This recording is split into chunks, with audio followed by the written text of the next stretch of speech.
Hi guys, this is Sliver here, and in this video I tested what I believe is currently the best way to farm ancestral items in Diablo 4 Season 8. Viewers of the channel may know that I put out a guide on how to do this farm, and now we're going to test it.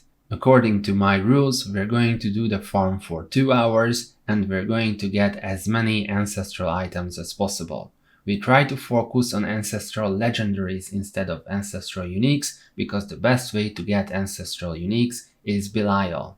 However, Belial doesn't drop any ancestral legendaries, so if you're looking for those, then you can't just farm Belial over and over again, you need something else. So what we're going to do is use my expert editing skills to add a timer so that we can track the 2 hours, and during these 2 hours we're going to farm the infernal hordes. I am not going to farm the keys or compasses to the infernal hordes because Belial is guaranteed to drop one every time you kill him, so it is very likely that you have a ridiculous amount of these compasses already. So once you are inside the infernal hordes, your main goal is not to get ether, rather to get seasonal reputation. And in order to maximize the seasonal reputation you get, you should always choose anything that is related to ether lords. So the chance of ether lords for appearing, the chance of ether lords for appearing once you kill an ether mass, and anything related to etheric masses appearing more often. And the reason we're doing this is that ether lords are counted as bosses, meaning that when you kill one, you get 3.6k seasonal reputation.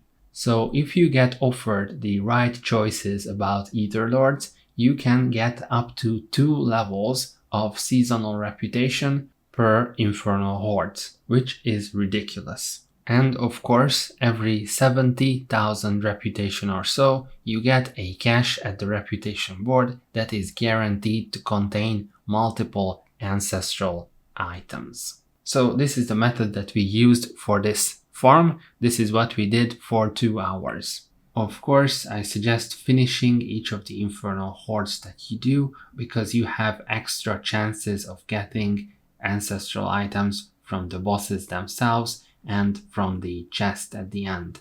In addition to that, you get scrolls of restoration to unbrick your items, and you get a bunch of obdusite.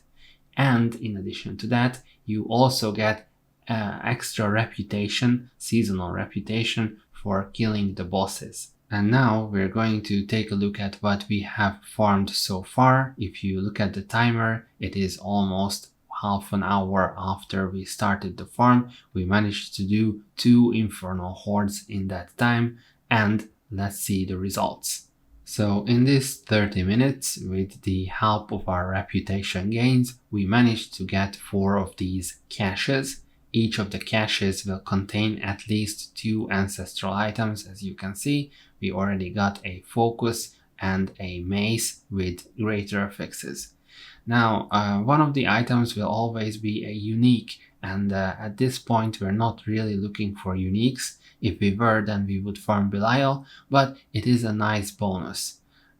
So we're just opening these caches and getting the ancestral items at this point. But as you can see, just after half an hour of this farm, we've already acquired more than 10. I think it's around 13 items with greater affixes.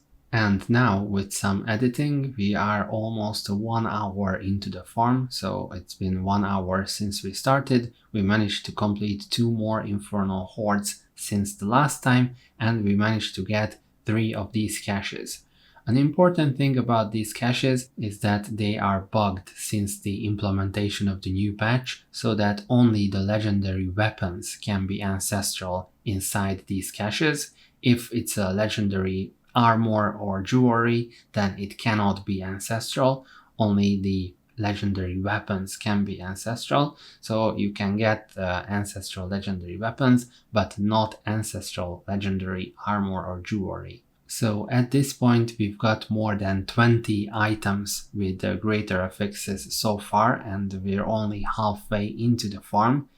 This of course includes uniques as well, and the items that we got from the caches and the items that we got from the Infernal Horde bosses too.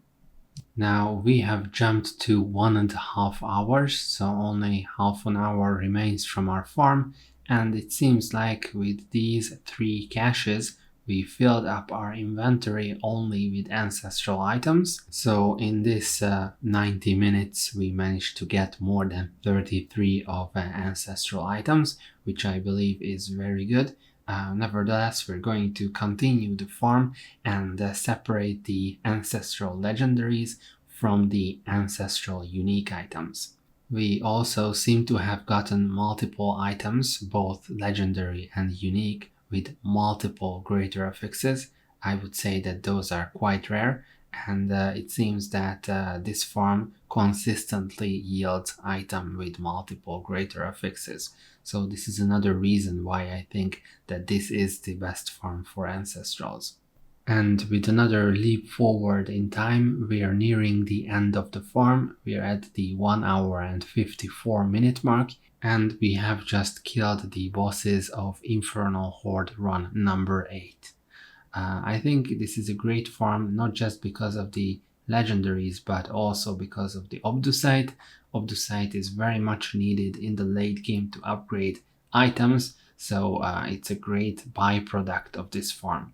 And now we're going to look at all the items that we acquired during this 2-hour farm. We managed to get a total of 30 ancestral legendary items. I believe 3 of them had 2 greater affixes and none of them had 3 greater affixes. In addition to that, we managed to get 15 ancestral unique items, and 3 of them had 2 greater affixes, none of them had 3 greater affixes. And that's it. Let me know in the comments whether you had any success using this farm. Otherwise, thank you for watching and see you guys next time. Thanks.